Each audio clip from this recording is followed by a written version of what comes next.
Today on Flex in the City, we talk to David Sarfas, the Managing Director at CSC, who shares his view that financial services could benefit from placing more emphasis on self-development and work-life balance. All that happening right now in Flex in the City. Hello, everybody. This is Rachel Treese for Flex and the City. And today I'm thrilled to be interviewing David Sarfas. David is the co-head of global funds and the country head in the UK for CSC. It's a pleasure to have you on the show. Hello. Thank you. Thank you very much for having me. Thank you. Yeah. And I understand we had a brief chat before. I understand that you're an Essex boy, but you don't sound like you're an Essex boy. So I think our listeners would love to hear how the Essex boy ended up with an accent like you have, David. So tell us more. Tell us about your So I've had this happen to me once before when I was trying to clear immigration in the UK, and the agent was looking at my passport, my British passport, saying that I was born in Billericay, and could not quite believe it as he was trying to connect me with his image of Essex. But my father worked for Ford Motor Company. He's from Reading, but he worked for Ford Motor Company in Basildon. So I was naturally born in Billericay, which is very close to Basildon, which is where Ford still has, I believe, their corporate headquarters. So that's how that happened. And then, of course, since he did his entire career with Ford, he ended up moving around. So my family moved from the UK to Belgium, from Belgium to the US, from the US to Turkey. And I guess I landed in France when I was 12 in Paris. Okay. And then by the time I was 15, my parents were moving to Pakistan. So I ended up going to boarding school in Paris, and I was educated in Paris, and I started my career, in fact, in Paris, in France. Wow. So do you feel more French or more British or I carry 3 passports, which are French, British, and American. And I really feel, in all honesty, I was educated in France. So of course, I think most people who talk to me or feel that I'm probably more French than anything else in terms of culture and references and maybe even how I think.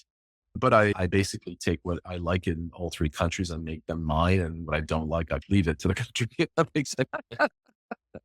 Absolutely. So tell us about after your education, what happened with your career? How did you end up where you are now? Tell us about your journey.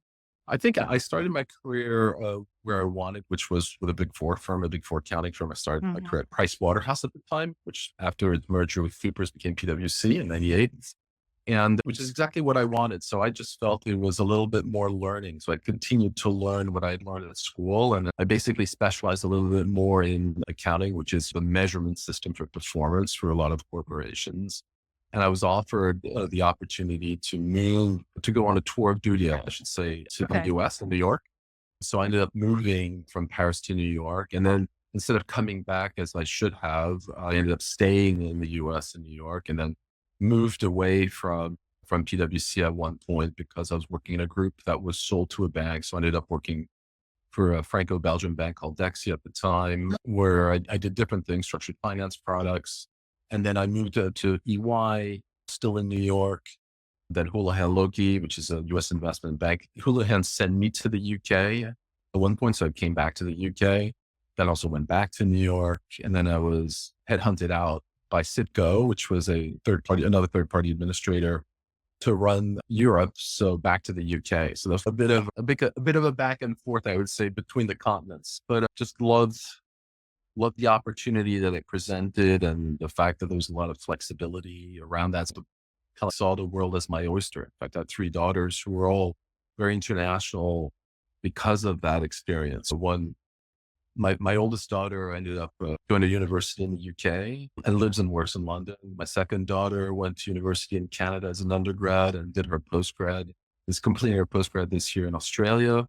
And my third daughter did her undergrad in Canada as well, and is now in London trying to figure out what she wants to do next. So it was a real opportunity to expose everyone to how small this planet could be if wanted. And it was possible to move from one place to another and just discover the differences in cultures and people and learning. And where's been the most diverse place that you've ever worked, would you say?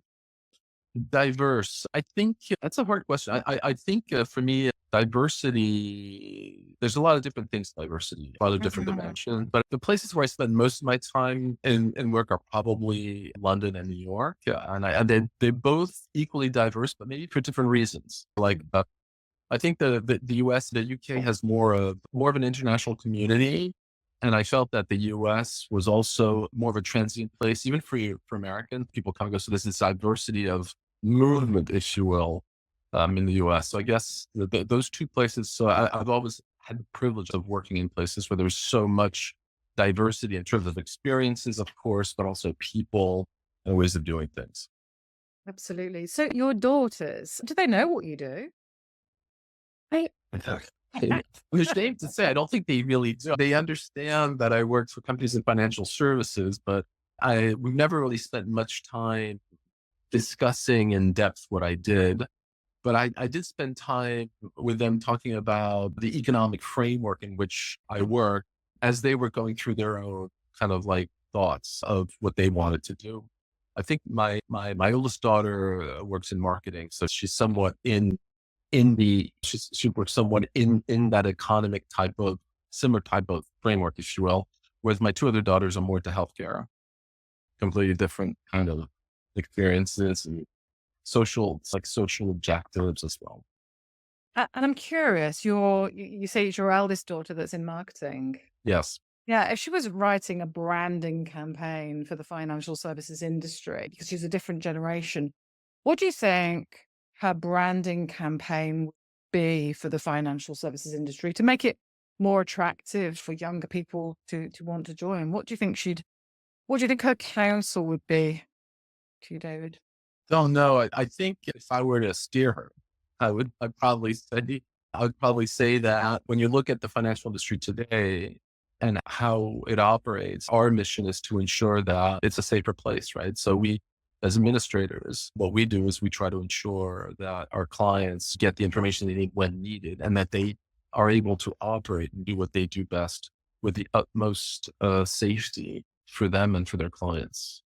So I think let's say that we definitely make a difference in ensuring that our clients can operate in a safe manner and then protect the assets of their clients who are the investors.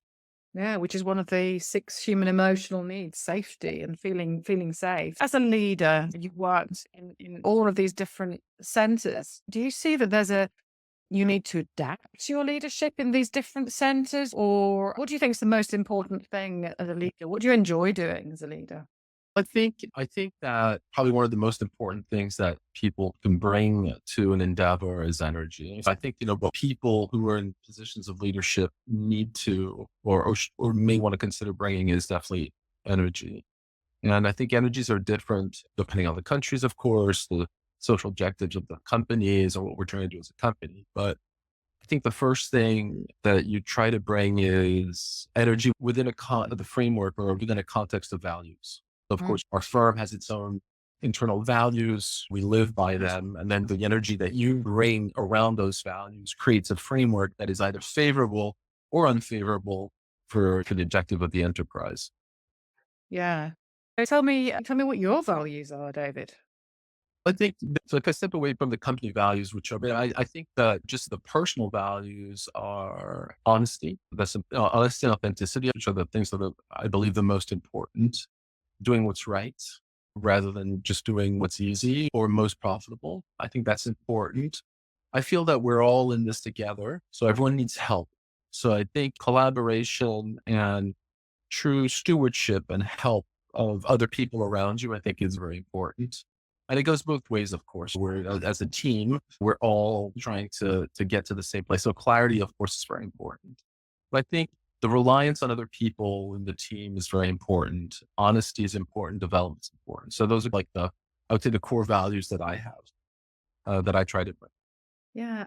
If there was a young person starting out at CSC or anywhere in the industry, Yeah. what would be your wise, your wisdom, or your counsel to that young person starting out in the industry? What would you say to them? I'd probably say that as they start their career, they start their career typically with the same kind of, there's a generation that starts this career at the same time. So It's an opportunity for them to make friends where I would say nothing really counts in the sense that there's no reason to create an alliance or friendship for a particular reason other than just creating that friendship or alliance.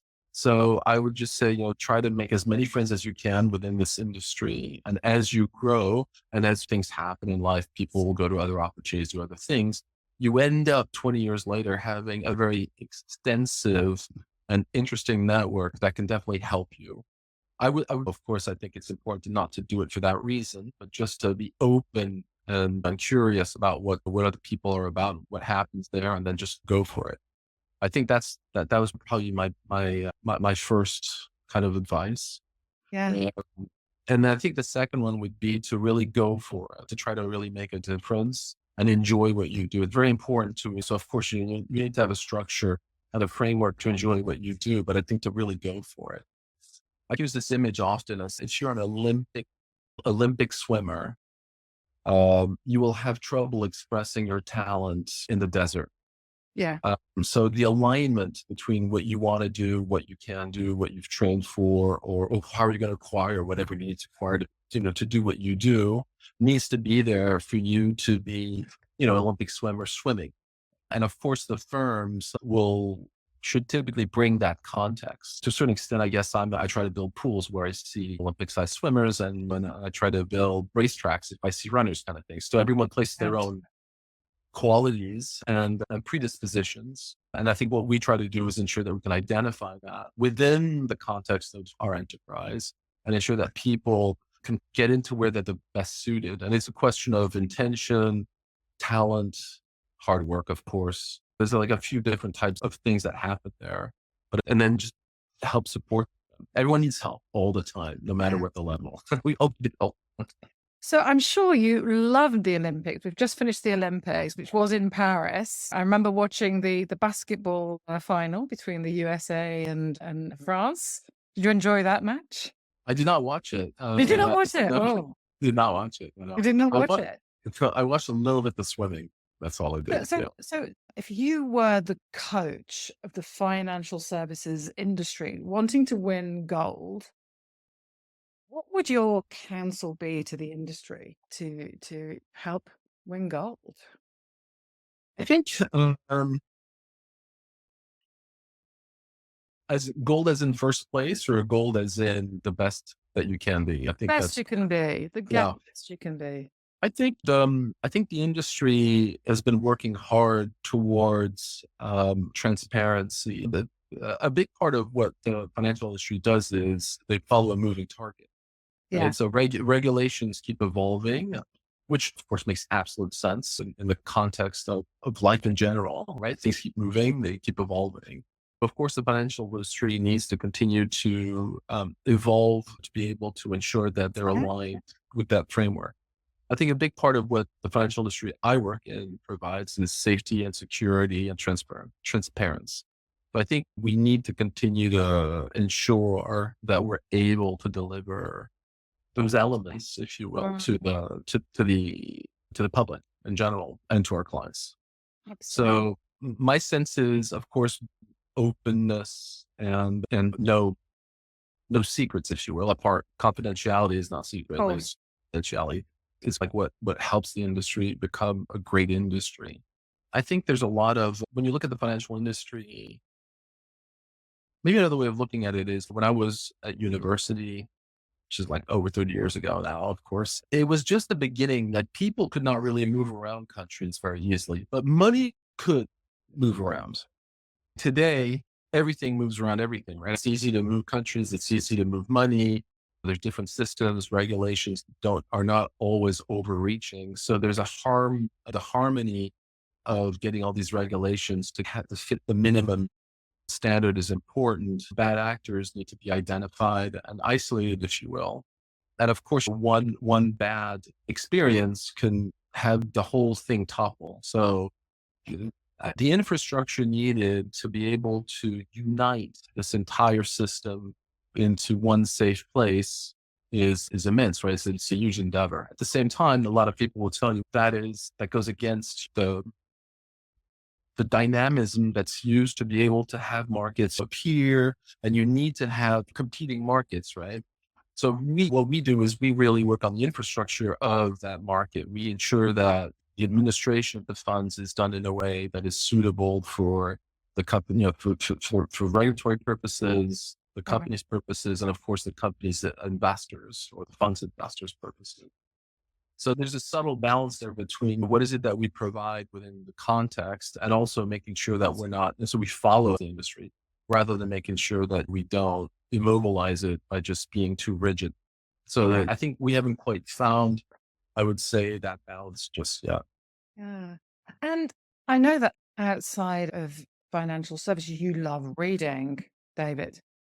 If there was one book that you'd counsel every single CEO, every single um, senior leader to read, what would that book be? Well, I'd go back to a classic. I'd say like The Power of Awareness of Neville Goddard. I think that's Okay. a great book, small book, just very, it's a little bit mystical, but Hmm. it just brings back the individual in the, in a greater context. A bit about consciousness and awareness and the impacts that we have on ourselves and on people. Probably a great, I like that book a lot. Reread it from time to time. Many books, of course, but I think that's a great book. Great book. And other than reading, is there anything else that you love to do outside of being a fantastic dad and the financial industry, David? I have a few, in fact, to think about it, I have a few different passions. I enjoy a lot modern art. So I do spend a lot of time in galleries and museums looking at art.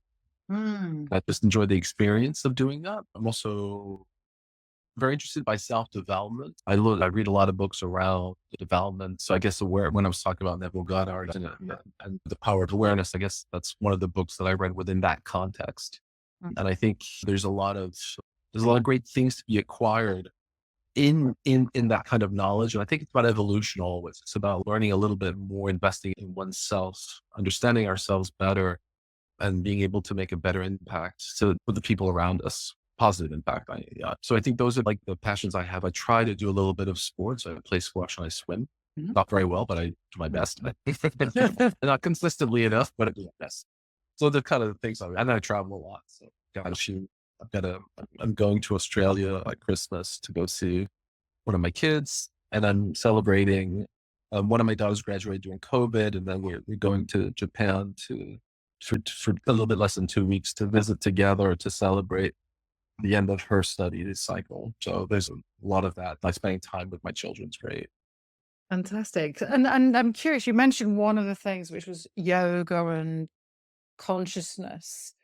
If there was one thing that the financial services industry could learn by breathing and maybe doing some yoga and consciousness, what do you think that could bring to the industry?